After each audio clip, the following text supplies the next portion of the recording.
السلام عليكم ورحمة الله تعالى وبركاته. كيف الأحوال؟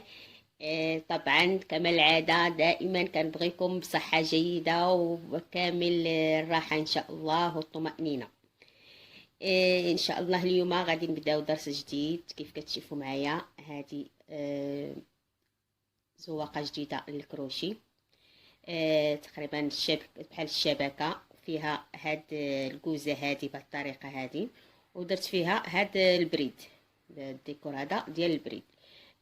وزوقتها بهاد الاقواس المائله او المربعات المائله في الجوانب، ودرتها بواحد القياس رقيق ماشي عريض، يعني ممكن ترقيه اقل من هكا، ولكن انا جاتني بحال كدايا، جات زوينه تجي في جلابه بحال كدايا.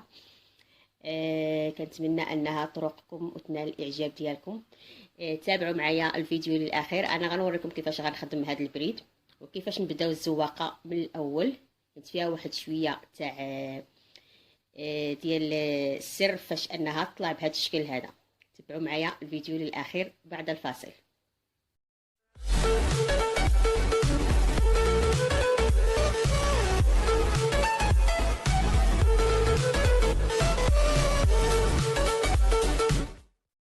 بداية أنا غادي نخدم معكم بالصوفة بحال كدايا بهذا الخيط هذا ديال القيطان، باش تبان لكم الخدمة، لأنها شوية صغيرة ما غاديش تبان ليا. جربت أني نخدمها لكم بالحرير، جاتني ما غاديش تبان مزيان. أنا فضلت أنكم باش تفهموا مزيان الطريقة وتفهموا الخطوات اللي غادي ندير. غادي نخدم عفوا ناخذ خيط كروشي آخر لهذا الخيط، لأن هذا نمرة 12 كيتخدم للحرير. هنايا غادي ندير العقدة الأولى طبعا العادية، ثم غادي ندير 4 سلاسل، 1 2 3 4، نفس الأرقام اللي كنعطيكم دائما، تنقولها نفس الأرقام اللي كنعطيكم هكذا في الصوفة كديروها في الحرير، ما كنزيد ما تنقص. هنايا في السلسلة الأولى، هاد السلسلة هادي غادي ندير 4 الأعمدة. هاد السلسلة الأولى هنايا غنزيد واحد 4 الأعمدة في نفس المكان، 1 2 3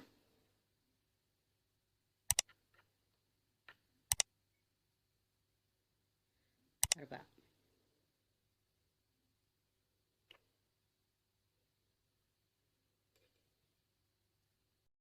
هانتوما كيف كتشوفوا معايا درنا 4 الأعمدة. غادي نطلع ب4 السلاسل، 1 2 3 3 بمثابة عمود، والرابعة بمثابة الفراغ اللي غنوريكم علاش. هنايا غنقلب العمل ديالي نفس الشيء كيفاش ما درت هنايا غديروا في الخدمة. هنايا اش غادي ندير؟ هنايا ما تخدميش هاد الاولى هادي، ما نخدموش هاد السلسله اللي كنطلعوا باش نديروا فيها الزياده، غنديروا الزياده من الداخل. هنا في هاد العمود هذا غادي ندير 2 تاع الاعمده، حيت انا غرضي باش يكون عندي في الجناب يكون عندي فراغ. هاد الجناب هذا يكون عندي فيه دائما فراغ. انتما العمود الاول في نفس المكان غندير العمود الثاني، العمود الثاني هانتوما في نفس العمود الاول درنا فيه 2 الاعمده، كنجي للعمود الثاني كندير فيه عمود عادي واحد. العمود الثالث كذلك عمود واحد. هانتوما العمود الاخير غندير فيه في الاول غندير 2 الاعمده. هانتوما كتشوفوا معايا خصني ندير نفس الشيء اللي درت في الجانب الاخر، ندير 2 الاعمده العمود الاخير هكا ياك، وغنزيد مازال واحد سلسله وغندير عمود اخر. كما طلعت بالسلاسل في الجانب الاخر طلعت بسلسله وزدت، طلعت ب3 السلاسل وزدت سلسله تاع الفارغ، باش يكون عندي نفس الفراغ اللي من هنايا يكون عندي لهذا الشيء مفهوم. نفس الطريقه كنطلع تاني 4 السلاسل، 1 2 3 4، ثم غنقلب الخدمه ديالي هكا. كنجي تاني لهذا الفراغ هذا في الاول. دابا غادي نولي نخدم السلاسل هنا في هذا الفراغ، عندي فراغ شديته هنايا درت سلسله، هنا غنجي لهذا الفراغ وكندير 2 السلاسل. دابا هنا فين غيبدا عندي تزايد اللي غنبدا ندير انايا، كندير تاني 2 السلاسل عفوا 2 الاعمده لان هنا كون خدمتها بالحرير ما غاديش تبان لكم الخدمه كيفاش ماشيه. هنايا تاني غنجي لهاد الاعمده وغنخدم واحد واحد فوق واحد، كل واحد فوق منه عمود.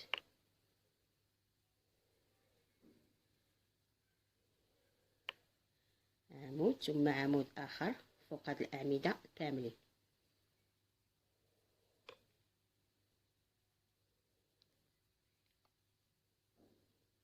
انا غنكمل هاد الاعمده حتى لهنا ونرجع معكم. انا كيف قلت لكم وصلت لهذا العمود الاخير، ما تنبغيش نبقى خدامه والفيديو كيطول عليه هكذاك. انايا هنايا درت هذا العمود الاخير. دابا هنا غادي وصلت لهذا الفراغ غندير فيه جوج الاعمده قبل ما ندير السلاسل، قبل ما ندير السلسله غندير جوج الاعمده زياده تاع الجانب ثم كندير سلسله واحده وكنزيد عمود اخر ديال الجانب هكذا مفهوم. عفوا. ثم كنطلع بربعه السلاسل، واحد جوج ثلاثه ربعه. نفس الشيء دابا هنايا غادي نبدا الزواقه ديالتي، غنبدا الكوزه غنقسمها. دابا هنايا غنبدا الكوزه نقسمها. ضروري خصو يكون عندك واحد جوج ثلاثة ربعة خمسة ستة سبعة ثمانية تسعود عشرة الأعمدة. تحصلي على 10 الأعمدة صافي. في هذا السطر هذا خصك غتبداي نقسمو الكوزه ديالنا. هنايا كيفاش غندير ليها؟ انا خديت هنايا 4 السلاسل، غنجي لهنا غنخدم جوج الاعمده. نتوما عرفتوا معايا البال، هي راه سهله وغنوريكم طريقه البريد كذلك. ندير هنا جوج الاعمده كيف قلت، جوج، ثم كنزيد الثالث الرابع. واحد العمليه حسابيه، يعني درنا 10، عندي 10 الاعمده، غنزيد جوج من الجانب وجوج من الجانب، يعني غيوليو عندي 14. يعني هنايا غناخد 6 من هاد الجهه و6 من هاد الجهه وكنصيط جوج في الوسط. عندي واحد جوج ثلاثة ربعة خمسة، نزيد واحد عمود واحد صافي. انا هنا حليت دابا الكوزه ديالي. كندير جوج السلاسل، واحد جوج، يعني درت 6 الاعمده ثم جوج السلاسل، وغنفوت هاد جوج الاعمده اللي هنايا نفوتهم وكنجي لهنا وكنخدم 6 الاعمده ديالي. مفهوم؟ بطبيعه الحال انا هنايا غنلقى غير 4، هما عندي 4 هنايا، ها واحد اللي خدمت، جوج ثلاثة 4، ولكن غنزيد جوج من هذا الجانب. هادشي علاش عمليه حسابيه كيف قلت. انا في السطر، في هذا السطر هذا نخدم، ما سديتش الخيط، نخدم الكوزه ديالتي بدايتها جوج ثلاثة 4. هما كيف قلت لكم 4 الاعمده، ولكن خصهم يكونوا عندي جوج كيف الجانب الاخر. اذا غندير جوج هنايا في هذا الفراغ، جوج الاعمده، يعني دايره بحسابهم انهم كاينين هكذا جوج الاعمده. ثم غندير سلسله واحده وعمود اخر نفس الفراغ اللي خدمت فيه. مفهوم؟ هيا الكوزه دابا غتبدا تبان عندي. ثم غادي ندير هنايا 4 السلاسل ثاني، جوج ثلاثة 4. غنقلب العمل ديالي هكذا، ما غنوقف التزايد ديالي حتى كنفتح نكمل الفتحه ديال الكوزه. هاد الكوزه هادي حتى كنفتح نكمل الفتحه ديال الكوزه كنبقى نسد، ديك الساعات كنبقى غادا مباشره، ما كنبقاش ندير التزايد. هنا كيف قلت غادي نزيد ثاني هنايا هاد جوج الاعمده، هاد الفراغ هذا ثاني غندير فيه جوج الاعمده، لان التزايد باقي عندي وانا كنفتح في الكوزه. يعني هنايا غنخدم جوج الاعمده ثم غنزيد 4 الاعمده باش يبقى عندي دائما 6. الكوزه عندي فيها 6 الاعمده. ها الثالث، ها الرابع، خامس، ثم السادس. هانتوما كيف كتشوفوا معايا 6 الاعمده هنا درنا جوج هنايا وربعه لهاد الشيء. دابا غادي ندير ثاني جوج السلاسل وغنانيلي هاد الخدمه. هاد جوج الاعمده هنايا ما غنخدمهمش، وغنجي لهاد الفراغ وكنخدم فيه جوج الاعمده. طبيعه الحال راه هنا حيت مع الصوفا جا كبير بزاف، اما ملي غادي تخدموا في الحرير هكذا راه ما غايجيش كبير بهذا الشكل هذا. هانتوما جات هكايا. ثم غندير جوج السلاسل وكنخلي تاني هاد جوج الاعمده اللي عندي هنا اللي غنصادف هنايا واحد جوج، ونخدم في الثالث ونخدم 6 الاعمده ديالي، جوج،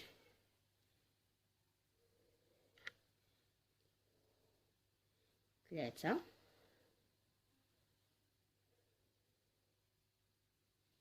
ثم الرابع هو، ثم غادي نزيد جوج اخرين اللي غندير في هذا الفراغ، الخامس والسادس غنديرهم هنايا، يعني حيت باقي عندي تزايد مرحله، حنا باقيين في مرحله التزايد. كندير تاني سلسله واحده وفي نفس المكان غادي ندير عمود اخر. مفهوم؟ هذا الشكل هذا كنبقى غادا بيه وكنحل في الكوزه، انا كنحل في الكوزه من هذا الشيء ومن هذا الشيء. مفهوم؟ كتبقاي تحلي في الكوزه، كتبقاي تخدمي 6 الاعمده 6 الاعمده، ومن هنا كتخدمي 6، والفراغات كيتكون لك واحد المربع ديال الفراغات في الوسط. غنطلع ب4 سلاسل، ثم نقلب الخدمه ديالي، ثم غنخدم ثاني جوج الاعمده هنايا كما قلت، غندير ثاني 6 الاعمده في هذه الجهه، غنخدم 6 ديالي هنايا، وغيتكون عندي هنايا 3 الفراغات. مفهوم؟ غادي يكون عندي 3 الفراغات ثم 4. انا غادي نخدم هذا الشكل هذا ديال 3 الفراغات والرابع. هانتوما دابا راه ساهله العمليه هنايا في هذه النقطه هذه، راه وريت شرحت لكم هكذا. كتخدمي 6 الاعمده، كيوليو تنقزي هاد جوج الاعمده، كيوليو عندك فراغ الاول، الفراغ الثاني، الفراغ الثالث، هنايا الفراغ الثالث. مفهوم؟ غادي عندك واحد، هذا غتعمري، هذا غيكون فراغ، هنا غتعمري، وهذا ثاني غيكون فراغ، وكتخدمي ثاني الاعمده السته ديالك وكتزيديهم السته لهاد الجهه تبقى. ونرجع معكم كيف كتشوفوا معايا دابا. هنايا انا كملت التوسيعه ديال الكوزه اللي عندي. هانتوما عندي هنايا 4 الفراغات، 1 2 3 4 في المسافه الاكبر، عندي 4 الفراغات، هما 1 2 3 4 كيف قلت لكم. كنبقاو طالعين هنايا ب6 وهنا ب6، وكنبقاو كنوسعوا في الجوانب. دابا غادي نوقف التوسيع، غادي نوقف الزيادات اللي في الجوانب. اش غندير؟ غنطلع ب3 السلاسل فقط، 1 2 3، غنطلع ب3 السلاسل كيف كتشوفوا معايا، وغادي ندير هنايا جوج السلاسل، جوج الاعمده عفوا، غادي ندير هنايا جوج الاعمده. تبعوا معايا مزيان، يعني ما غاديش ندير ديك السلسله ديال الجانب اللي كنزيد فيها، غندير جوج الاعمده هكا، ثم غندير سلسلتين وغنفوت 1 2، غنفوت هاد جوج الاعمده وكنجي للثالث. عفوا كنجي للعمود الثالث هو اللي كنخدم هكذا، غنخدم هانتوما كتشوفوا، غنخدم العمود الثالث هكا، وكنخدم موراه 5 الاعمده كاملين، يعني كيوليو عندي 6 الاعمده. 1 2 3، ضروري ما يكون عندك 6 الاعمده. 4، هانتوما 4، ثم غنزيد في هذا الفراغ هذا كنزيد جوج، يعني كنعمر الفراغ اللي كنت كنحل في الاول، كنفتح الفراغات، دابا غنبدا نسد فيهم. هانتوما 6 الاعمده، ثم غادي ندير سلسلتين ونخلي هذا الفراغ ثاني الاعمده كفراغ، غنخلي هاد الاعمده كفراغ وكنمشي للفراغ كندير فيه جوج الاعمده، يعني طبعا الفراغ الموالي. ثم هنايا كندير سلسلتين، ثم كندير في هذا الفراغ كندير عمودين، يعني كنبقى نكون هذا المكان هذا بحال واحد بقعه تاع الشطرنج. هانتوما عامره خاويه، عامره وهي غاده، يعني هنايا تندير عمودين، ثم كندير سلسلتين وكنخوي هذا المربع هذا وكنعمر هذا الاخر، عمودين. هنايا ملي درت عمودين غنزيد عليه واحد 4 الاعمده من هنا، يعني كما الجهه الاخرى. مفهوم؟ كما الجهه الاخرى اللي درت هنا في هذا الفراغ عمرته ومشيت معاه، يعني حتى هذا الفراغ الاخر غادي نعمر ونمشي مع الاعمده. ثالث او الرابع هذا، خامس، ثم السادس. ثم هنايا درنا واحد جوج السلاسل، يعني باش نخويو هذا باش يكون عندي فراغ، درنا جوج السلاسل هنا وجينا لهنايا ودرنا عمودين،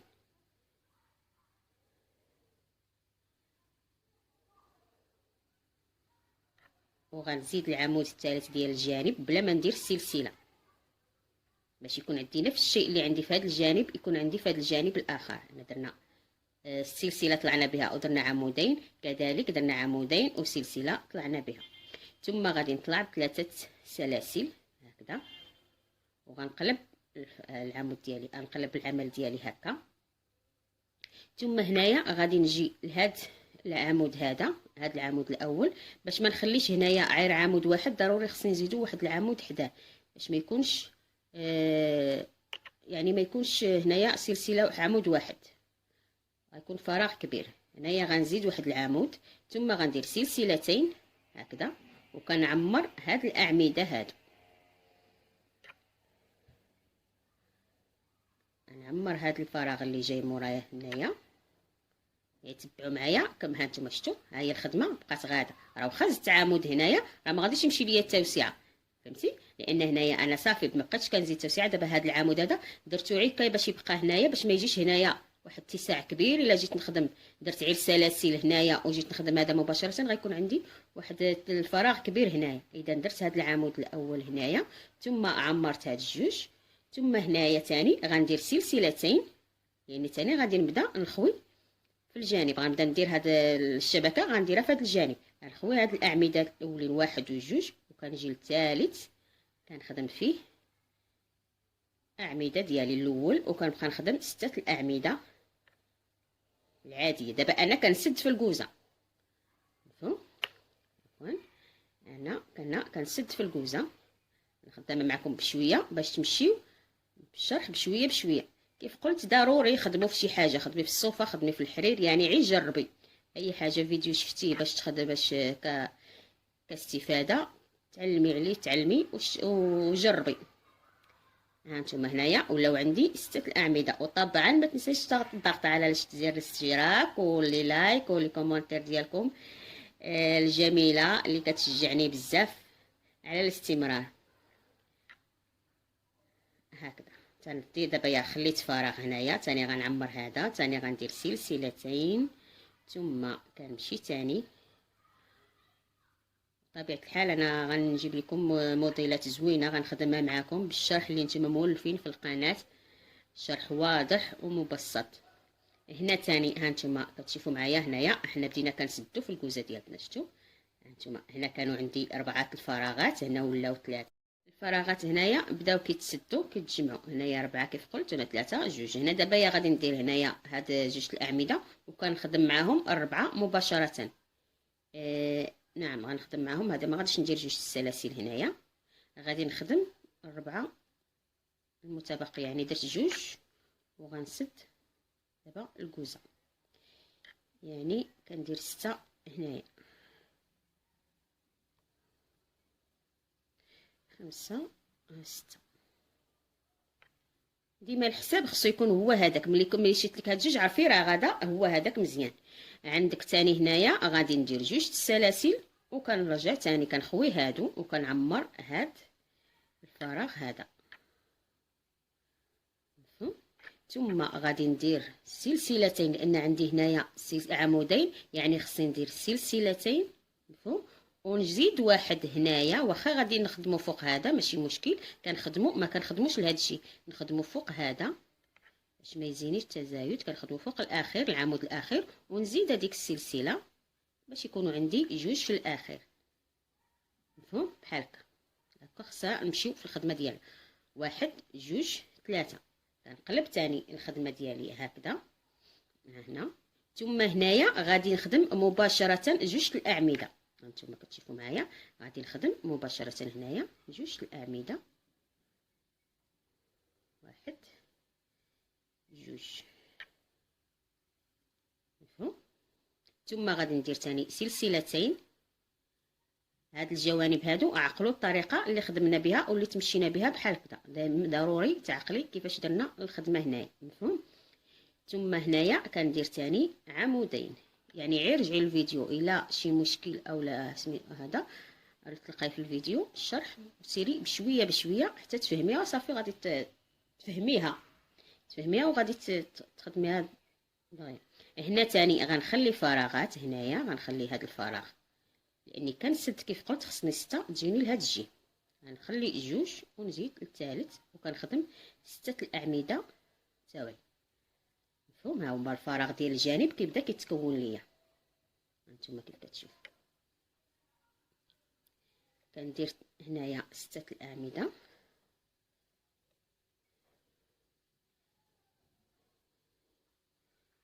3 4 ثم عمودين في الوسط هذا الفراغ، عفوا باش يكونوا عندي 6 هانتوما. ثم كنجي لهذا الفراغ، هاد العمودين هادو كندير فيهم فراغ هو الاخير، الفراغ اللي غيبقى ليا او الفراغ الاخير في هذا المربع، هانتوما كتشوفوا الفراغ الاخير في المربع. ثم كنجي كنكمل هنا، كنكمل العمود الثاني ونكمل 6 الأعمدة المتبقية، يعني غنزيد 4.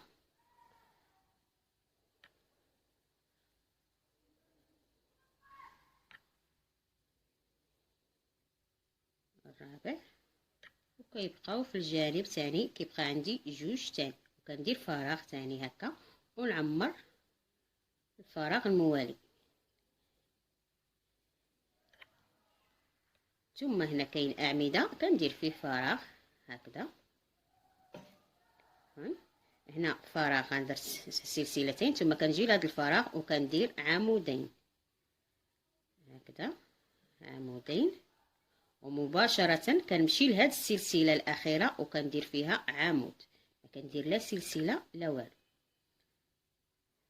فهمتوا؟ باش ما يجيش التزايد ديالي، ما يبقاش غادي ليا الخط بحال هكا كيمشي ليا الخط مباشرة. ثم كنطلع ب3 السلاسل هكذا، ثم نقلب ثاني هكذا الخدمه ديالي. ثم اش كندير انا غنعاودها لكم. انا مثلا ملي درت السلسله ولقيت 2 الاعمده قدامي غنخدم واحد، الاول اللي جاني من الجهه اللي قريبه للسلاسل هو اللي كنخدم، ثم كندير سلسلتين مفهوم. ثم كنجي لهذا الفراغ وكندير عمودين، يعني خصها تكون عندي واحد الشبكه ديال الفراغات كيف قلت على شكل لعبه الشطرنج، يعني على شكل دامه.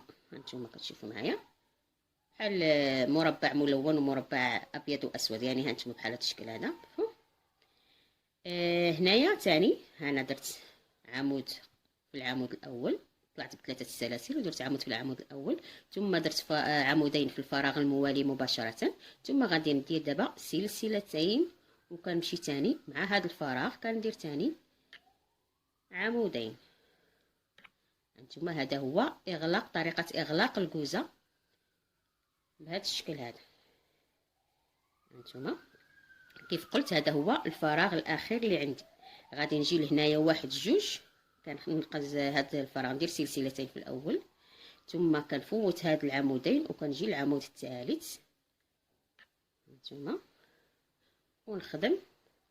اش غنخدم هنايا؟ غنخدم 10 الاعمده، 2 3 4